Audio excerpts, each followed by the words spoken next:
Hello പ്രിയപ്പെട്ടവരെ, എന്തൊക്കെയുണ്ട് വിശേഷം? എല്ലാവരും സുഖമായിട്ടിരിക്കുന്നോ? ഇന്ന് പറയുവാൻ പോകുന്നത് നമ്മുടെ വീട്ടു ചെലവ് കുറയ്ക്കുവാൻ സഹായിക്കുന്ന രണ്ട് കാര്യങ്ങളാണ് കേട്ടോ. എൻ്റെ വീട്ടു ചെലവുകളൊക്കെ കുറച്ചുകൊണ്ട് പണം സമ്പാദിക്കാൻ സഹായിച്ച രണ്ട് കാര്യങ്ങളാണ് പറയുവാൻ പോകുന്നത്. മുൻപ് പല വീഡിയോയിലും ഞാൻ പറഞ്ഞിട്ടുണ്ട്, ഞാൻ എറണാകുളത്ത് നിന്നും ഇവിടെ കൊല്ലത്ത് വന്നിട്ട് 5 വർഷമേ ആയിട്ടുള്ളൂ. നമ്മൾ കട തുടങ്ങിയിട്ട് 3 വർഷമേ ആയിട്ടുള്ളൂ. അപ്പം ഇവിടെ വന്നതിന് ശേഷം കുറച്ച് നാൾ കഴിഞ്ഞിട്ടാണ് കേട്ടോ കട തുടങ്ങിയത്. എന്നാൽ കട തുടങ്ങി 1 വർഷവും കൂടെ കഴിഞ്ഞതിന് ശേഷമാണ് എനിക്ക് പണം സമ്പാദിക്കുവാനായിട്ട് സാധിച്ചത്. അത് കടയുമായി ബന്ധപ്പെട്ട കാര്യങ്ങളായതുകൊണ്ടാണ് ഞാൻ ഈ കടയുടെ കാര്യം പറയുന്നത്. അപ്പോൾ എല്ലാവർക്കും സ്വന്തമായിട്ട് കടയൊന്നും തുടങ്ങുവാൻ സാധിക്കുന്നില്ലെങ്കിൽ പോലും ഞാൻ ചെയ്യുന്ന ഈ കാര്യങ്ങൾ ഒന്ന് ശ്രദ്ധിക്കുകയാണെങ്കിൽ നിങ്ങൾക്കും വീട്ടു ചെലവ് കുറയ്ക്കാൻ സാധിക്കും. സ്ത്രീകൾക്ക് പ്രത്യേകിച്ച് വരുമാനം ഒന്നും ഇല്ലെങ്കിൽ പോലും വീട്ടിൽ ഇരുന്നു കൊണ്ട് തന്നെ പണം സമ്പാദിക്കുവാനുമായിട്ട് സാധിക്കും കേട്ടോ.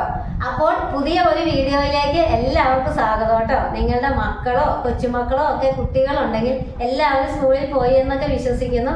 എൻ്റെ 2 മക്കളും പഠിത്തമൊക്കെ കഴിഞ്ഞ് ചെറിയ ജോലിയിലൊക്കെ പ്രവേശിച്ചിട്ടുണ്ട്. സാലറി ഡേറ്റ് അടുത്ത മാസത്തേക്ക് ആയിട്ടുണ്ട് കേട്ടോ. അപ്പോൾ ആ കാര്യങ്ങളൊക്കെ പറഞ്ഞ് ഞാനൊരു വീഡിയോ ചെയ്തിട്ടുണ്ടായിരുന്നു. അപ്പോൾ ഒരുപാട് ദീർഘിപ്പിക്കുന്നില്ല. അപ്പോൾ ഈ കടയിൽ നിന്നും ഞാൻ സാധനങ്ങൾ വീട്ടിലേക്ക് കൊണ്ടുവരുമല്ലോ. നമ്മുടെ വീട്ടു ചെലവിനുള്ള സാധനങ്ങൾ, നമ്മുടെ കട ഒരു പലചരക്ക് കടയായതുകൊണ്ട് തന്നെ നമ്മൾ സാധനങ്ങൾ എടുത്തുകൊണ്ട് വരും. അപ്പോൾ തുടക്കത്തിലെ ഞാൻ സാധനങ്ങൾ എടുത്തുകൊണ്ട് വന്നിരുന്നത് ബൾക്കായിട്ടായിരുന്നു. ഒരുപാട് സാധനങ്ങൾ ഒന്നിച്ചിങ്ങ് എടുത്തുകൊണ്ട് വരും. അതായത് കടുകൊക്കെ ആണെങ്കിൽ 2 പാക്കറ്റ്, ഉലുവ 2 പാക്കറ്റ്, മല്ലിപ്പൊടി, മുളക് പൊടി, മുളക് പൊടി ഇവിടെ പൊടിപ്പിക്കുകയും ചെയ്യും. അല്ലാതെ ഞാൻ പാക്കറ്റൊക്കെ എടുത്ത് വെക്കും, തീർന്നെങ്കിലോ എന്ന് വിചാരിച്ചിട്ട്. അതുപോലെ ഇവിടെ നമ്മളെ കടയുള്ള ഒരു വീടായതുകൊണ്ട് അയൽപ്പക്കത്തുള്ള ആരെങ്കിലും ഇന്ന സാധനം ഉണ്ടോ എന്നൊക്കെ ഒന്ന് ചോദിച്ച് വരുമായിരുന്നു.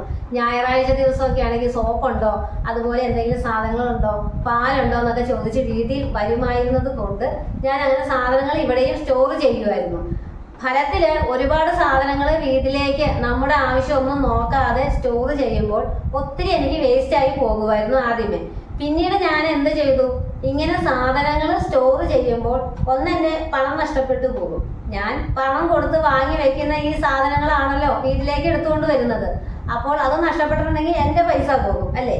അതുപോലെ തന്നെ എൻ്റെ സമയവും പോകുമ്പോൾ പയറ് പരിപ്പ് വർഗ്ഗങ്ങളൊക്കെ ടിന്നിൽ ഇരുന്നിട്ടുണ്ടെങ്കിൽ ഒരുപാട് നാൾ കഴിഞ്ഞാൽ അത് ഉളുത്തു പോകുമെന്ന് എല്ലാവർക്കും അറിയാലോ അല്ലേ. അപ്പോൾ നമ്മൾ അത് എടുത്ത് കളയണം, ആ ടിന്ന് കഴുകി ഉണക്കണം. പിന്നെ അത് ഭയങ്കര പ്രയാസമല്ലേ, നമ്മുടെ സമയം നഷ്ടമല്ലേ. അപ്പൊ എനിക്ക് തന്നെ മെനക്കേടായതുകൊണ്ട് എല്ലാത്തിനും സമയം കിട്ടാത്തത് കൊണ്ട് ഞാൻ പിന്നെ ചെയ്ത ഒരു ബുദ്ധിയാണ്, കുറേശ്ശെ സാധനങ്ങളെ കൊണ്ടുവരികയുള്ളൂ. ഒരു സാധനം തീർന്നാൽ നമുക്ക് കടയുള്ളത് കൊണ്ട് ഏത് പാതിരാത്രി ആണെങ്കിലും പോയി തുറന്നെടുത്തുകൊണ്ട് വരാം അല്ലേ, മറന്നു പോയാലും പേടിക്കാനില്ല. അപ്പോൾ കുറേശ്ശെ സാധനങ്ങൾ എടുത്ത് ചെലവാക്കാൻ തുടങ്ങിയപ്പോൾ നമ്മളിപ്പോൾ ഒരു ദിവസം കുക്ക് ചെയ്യാൻ നിൽക്കുമ്പോൾ വെളിച്ചെണ്ണ കുറച്ച് കുറവാണെന്നുണ്ടെങ്കിൽ, കുപ്പി കുറവാണെന്നുണ്ടെങ്കിൽ ഞാൻ നോക്കുമ്പോൾ അയ്യോ എനിക്കിന്ന് 2-3 കാര്യങ്ങൾ ഉണ്ടാക്കണം. മീൻകറി ഉണ്ടാക്കണം, അല്ലെങ്കിൽ സാമ്പാർ ഉണ്ടാക്കണം, തോരൻ, അവിയലൊക്കെ ഉണ്ടാക്കണം. അപ്പോൾ എല്ലാത്തിനും കൂടെ അയ്യോ ഇല്ലല്ലോ, മീൻ പൊരിക്കാനും പപ്പടം കാച്ചാനും ഇല്ലല്ലോ എന്ന് വിചാരിക്കുമ്പോൾ ഞാൻ ഇതെല്ലാം ഉപയോഗിക്കാൻ എടുക്കുന്നതും അളവ് കുറയ്ക്കും. എന്നാൽ അടുത്തൊരു പാക്കറ്റ് വെളിച്ചെണ്ണ കൂടി ഇവിടെ ഇരിപ്പുണ്ടെങ്കിൽ ഞാൻ എന്ത് ചെയ്യും, ലാവിഷായിട്ട് ഉപയോഗിക്കും. ഞാനെന്നല്ല, എല്ലാ സ്ത്രീകളും അങ്ങനെ തന്നെയാണ്, ലാവിഷായിട്ട് ഉപയോഗിച്ചു പോകും. അപ്പൊ സാധനം നമ്മുടെ അടുത്ത് ഇല്ലെങ്കിൽ, ഇപ്പോൾ ഒരു ശനിയാഴ്ച ദിവസമൊക്കെ ആണെന്നുണ്ടെങ്കിൽ ഞായറാഴ്ച കട തുറക്കൂല ഞാൻ. അപ്പോൾ വിചാരിക്കുക അതിന് തിങ്കളാഴ്ച കടയിൽ പോകുമ്പോൾ കടയിൽ നിന്ന് എടുക്കാമല്ലോ, അതുവരെ ഇതും കൊണ്ട് ലുബ്ധിച്ച് ഉപയോഗിക്കാമെന്ന് വിചാരിക്കും. അങ്ങനെ ലാവിഷായിട്ടൊക്കെ ഉപയോഗിക്കാതിരിക്കാൻ ഈ കുറേശ്ശെ സാധനങ്ങൾ എടുത്തു വയ്ക്കുന്നതിലൂടെ എനിക്ക് സാധിച്ചിട്ടുണ്ട്.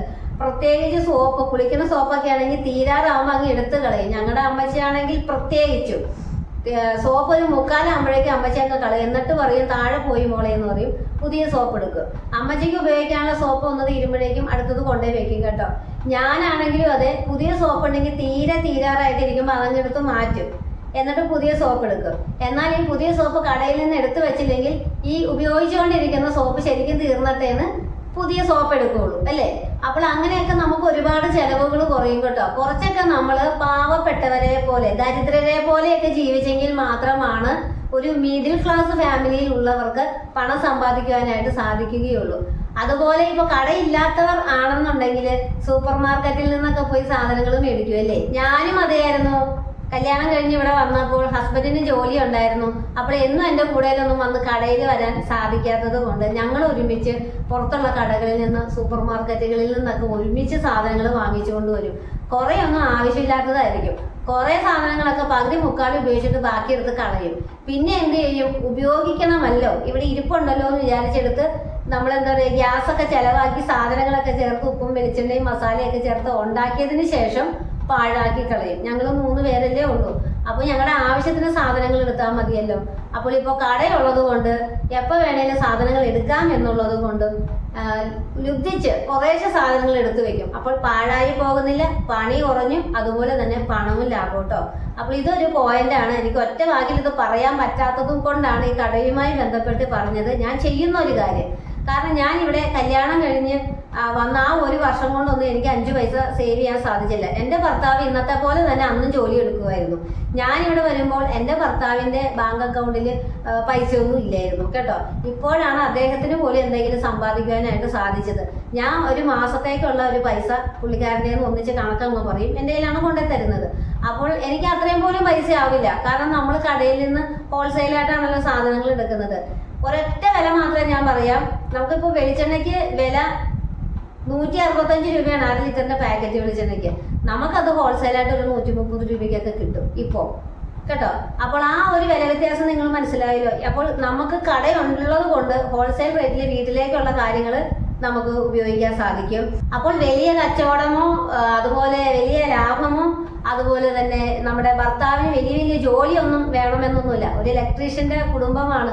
അദ്ദേഹത്തിന്റെ ജോലിയും എൻ്റെ കൊച്ചു കടയും അതിൽ നിന്ന് കിട്ടുന്ന ചെറിയ വരുമാനങ്ങളും നോക്കിയും കണ്ടും ജീവിക്കാനുള്ള നമ്മുടെ കഴിവും ഒക്കെ ഉള്ളത് കൊണ്ടാണ് കേട്ടോ നമുക്ക് പണം സമ്പാദിക്കുവാനായിട്ട് സാധിക്കുന്നത്. അതുപോലെ പണം സമ്പാദിക്കുവാൻ എന്നെ സഹായിച്ച 2ാമത്തെ കാര്യമാണ് കേട്ടോ പച്ചക്കറി കൃഷി. ആർക്കും ഒരു വിലയില്ലാത്തൊരു കാര്യമാണ് ഈ പച്ചക്കറി. ചെറിയ രീതിയിൽ കൃഷി ചെയ്തിട്ടുണ്ടെങ്കിൽ എങ്ങനെയാണ് പണം സമ്പാദിക്കുക എന്നൊക്കെ എല്ലാവരും വിചാരിക്കും കേട്ടോ. അത് ചെയ്ത് അതിൽ നിന്ന് പച്ചക്കറിയൊക്കെ എടുത്ത് ഉപയോഗിക്കുന്നവർക്ക് ഞാൻ ഈ പറയുന്ന കാര്യങ്ങൾ മനസ്സിലാകും. ഭർത്താവ് കൊണ്ടുവരുന്ന പൈസ കൊണ്ട് അല്ലെങ്കിൽ സ്വന്തമായിട്ട് ഉള്ള പണം കൊണ്ടാണെങ്കിലും ആ പണം എടുത്ത് സ്വന്തമായിട്ട് കൈകാര്യം ചെയ്തിട്ടൊക്കെ കടയിൽ പോയി സാധനങ്ങൾ വാങ്ങിക്കുകയും അതിൻ്റെ വരവ് ചെലവ് കണക്കുകളൊക്കെ നോക്കുകയും ചെയ്യുന്നവർക്ക് ഞാൻ ഈ പറയുന്ന കാര്യങ്ങൾ മനസ്സിലാകും പണം സമ്പാദിക്കാൻ സാധിക്കുന്നുണ്ടോ എന്ന്. നമ്മുടെ വീട്ടിലേക്ക് ആവശ്യമായിട്ടുള്ള എല്ലാ പച്ചക്കറികളും നമ്മൾ ചെറിയ രീതിയിൽ ഒരു പച്ചക്കറി തോട്ടം മെയിൻറ്റെയിൻ ചെയ്തു പോയിട്ടുണ്ടെങ്കിൽ കിട്ടും. അപ്പുറത്തെ പറമ്പിലെ സാറിന് ഇവിടെ നിന്ന് പണ്ട് വിറ്റ ഒരു 6 സെന്റ് സ്ഥലം ഉണ്ടായിരുന്നു. അതാണ് കാട് കയറി കിടന്നപ്പോൾ അദ്ദേഹം നമ്മളോട് കൃഷി ചെയ്തോളാൻ പറഞ്ഞത്. ഞാൻ അതിൽ പകുതി പോലും ഉപയോഗപ്പെടുത്തിയിട്ടില്ല. ചേന, കാച്ചില്, ചേമ്പ്, ഇപ്പൊ വാഴ, പപ്പായ, അതുപോലെ കത്തിരിക്ക, വെണ്ടയ്ക്ക, കോവയ്ക്ക, മുളക്, പിന്നെ മത്തൻ, കുമ്പളം, മരച്ചീനി, അങ്ങനെ കുറച്ച് സാധനങ്ങളെല്ലാം എന്നെ കൊണ്ട് ആകുന്ന പോലെ ഞാൻ അതിൽ കൃഷി ചെയ്ത് തുടങ്ങിയിട്ടേ ഉള്ളൂ കേട്ടോ. എന്നാൽ പോലും അത് ഒരുപാട് നമുക്ക് എന്താ പറയുക മെച്ചമുണ്ട്. വീട്ടിൽ ഫ്രഷ് ആയിട്ടുള്ള പച്ചക്കറികൾ എന്നും കഴിക്കാം, അസുഖങ്ങൾ വരില്ല എന്നുള്ളൊരു പ്രതീക്ഷയോടെ നമുക്ക് ജീവിക്കാം. അതുപോലെ കടയിൽ പോയി അന്യായ വില കൊടുത്ത് നമുക്ക് പച്ചക്കറി മേടിക്കണ്ട. ചില സമയങ്ങളിലൊക്കെ തക്കാളിക്കൊക്കെ 100 രൂപ ആകുമ്പോൾ പോലും നമ്മുടെ പറമ്പിൽ 1-2 തക്കാളിയൊക്കെ ഉണ്ടെന്നുണ്ടെങ്കിൽ നമുക്ക് അത്രയും വില കൊടുത്ത് പച്ചക്കറി മേടിക്കണ്ടല്ലോ. അല്ലെങ്കിൽ നമ്മുടെ അടുത്ത് കിട്ടുന്ന പച്ചക്കറികൾ കൂടുതൽ ഉപയോഗിച്ചാൽ മതി, വില കൂടിയ പച്ചക്കറികൾ വാങ്ങിക്കണ്ട. അപ്പോൾ അതും നമുക്ക് പണം സേവ് ചെയ്യാനായിട്ട് സാധിക്കും. പ്രത്യേകിച്ച് ഭർത്താവിൽ നിന്ന് 1 മാസത്തേക്ക് എന്ന് പറഞ്ഞിട്ട് നമ്മൾ പണം ഒരുമിച്ച് വാങ്ങിക്കുകയും നമ്മൾ തന്നെ ചെലവുകളൊക്കെ നോക്കി നടത്തുകയും ചെയ്യുമ്പോൾ ഇതുപോലെ പച്ചക്കറി കൃഷി ചെയ്യുകയും ഹോൾസെയിലായിട്ടൊക്കെ സാധനം വാങ്ങിക്കുകയും ചെയ്യുകയാണെന്നുണ്ടെങ്കിൽ ഒരുപാട് ലാഭം ഉണ്ടാവും കേട്ടോ. അപ്പോൾ എല്ലാവർക്കും കടയൊന്നും തുടങ്ങുവാൻ സാധിക്കുന്നില്ല എന്നുണ്ടെങ്കിലും നമ്മുടെ ഈ വീടിൻ്റെ അടുത്തൊക്കെ ആയിട്ട് ഏതെങ്കിലും ഒരു സിറ്റിയിൽ ഹോൾസെയിൽ കടയുണ്ടാവും. അപ്പോൾ നമ്മുടെ അയൽപക്കത്തുള്ളവരോ അല്ലെങ്കിൽ നമ്മൾ ബന്ധുക്കളോ 2-3 പേര് ചേർന്നിട്ട് ഒരുമിച്ച് ലിസ്റ്റ് എഴുതിയിട്ട് ഒന്നിച്ച് സാധനങ്ങൾ അവിടെ പറഞ്ഞ് ഒന്നിച്ച് തൂക്കി വാങ്ങിച്ചുകൊണ്ട് വരികയാണെന്നുണ്ടെങ്കിൽ ഹോൾസെയിൽ റേറ്റിന് മേടിക്കാൻ സാധിക്കും. അവർ തരും എന്ന് വെച്ചാൽ ഒത്തിരി ഹോൾസെയിൽ റേറ്റ് അല്ലെങ്കിലും ഒരുമാതിരി റേറ്റ് കുറച്ച് അവർ തരും. എന്നിട്ട് വീട്ടിൽ വന്നത് ബില്ലൊക്കെ നോക്കി പങ്കിട്ടെടുക്കുകയാണെന്നുണ്ടെങ്കിൽ നമുക്ക് വില കുറച്ച് സാധനങ്ങൾ മേടിക്കാൻ സാധിക്കും. അല്ലെന്നുണ്ടെങ്കിൽ ഞാൻ പറഞ്ഞതുപോലെ അത്യാവശ്യമുള്ള സാധനങ്ങൾ കുറേശ്ശെ വാങ്ങിക്കുക കേട്ടോ. അപ്പോൾ നമ്മുടെ ചാനലിലൂടെയുള്ള വീഡിയോസ് എല്ലാം ആരോഗ്യപരമായ കാര്യങ്ങൾ അതുപോലെ സാമ്പത്തികപരമായ കാര്യങ്ങളൊക്കെ ആണല്ലോ. അതുകൊണ്ട് ഞാൻ എൻ്റെ ആരോഗ്യവും സാമ്പത്തികവും ഒക്കെ നോക്കി ഇങ്ങനെ സ്വാർത്ഥതയോടെ ജീവിക്കുകയാണെന്നൊന്നും ആരും വിചാരിക്കരുത് കേട്ടോ. ഞാൻ എന്നെക്കൊണ്ട് കഴിയാവുന്ന രീതിയിൽ ചെറിയ ചെറിയ ചാരിറ്റീസ് ഒക്കെ ചെയ്യാറുണ്ട്. അപ്പോൾ ഞാനിനി അത് എന്തെങ്കിലും ചെയ്യുന്ന സമയത്ത് വീഡിയോസൊക്കെ ആയിട്ട് എടുക്കാം കേട്ടോ. അതുപോലെ ചാരിറ്റി ചെയ്യാൻ പോയി എനിക്കൊരു അബദ്ധമൊക്കെ പറ്റിയിട്ടുണ്ട്. ഞാൻ അതിനെക്കുറിച്ച് ഒരു വീഡിയോ ചെയ്യാം. അപ്പോൾ ഇന്നത്തെ വീഡിയോ നിങ്ങൾക്ക് ഇഷ്ടമായെന്ന് വിചാരിക്കുന്നു. ഞാൻ പറഞ്ഞ കാര്യങ്ങൾ മനസ്സിലായി എന്ന് വിചാരിക്കുന്നില്ല. അത് നെഗറ്റീവായിട്ട് എടുക്കരുത്. എനിക്ക് കടയുള്ളത് കൊണ്ടാണ് നമുക്ക് കടയിൽ നിന്ന് കുറേശ്ശെ സാധനങ്ങൾ എടുത്ത് ചിലവാക്കാൻ സാധിക്കുന്നത്. കടയില്ലാത്തവരാണെങ്കിൽ കുറേശ്ശെ വാങ്ങിക്കുക, അല്ലെങ്കിൽ ഹോൾസെയിലായിട്ട് വാങ്ങിയൊക്കെ വെക്കുക, ആവശ്യത്തിന് വാങ്ങി വെക്കുക, നോക്കിയും കണ്ട് ചിലവാക്കുക കേട്ടോ. നമുക്ക് ഈ പണമൊക്കെ സമ്പാദിക്കണമെങ്കിൽ നമ്മൾ കുറച്ച് ദരിദ്രരെ പോലെയൊക്കെ ജീവിക്കണം. എന്നാലേ നമുക്ക് ജീവിതത്തിലെ എല്ലാ കാര്യങ്ങൾക്കും ഒരു വില ഉണ്ടാവുകയുള്ളൂ.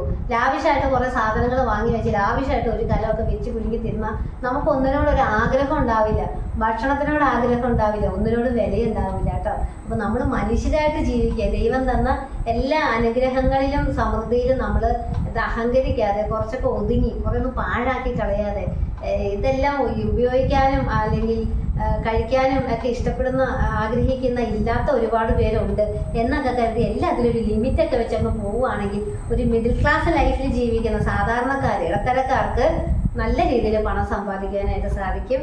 അപ്പോൾ ഇന്നത്തെ വീഡിയോ ഇഷ്ടമായെങ്കിൽ ലൈക്ക് ചെയ്യുക, കമൻറ്റ് ചെയ്യുക.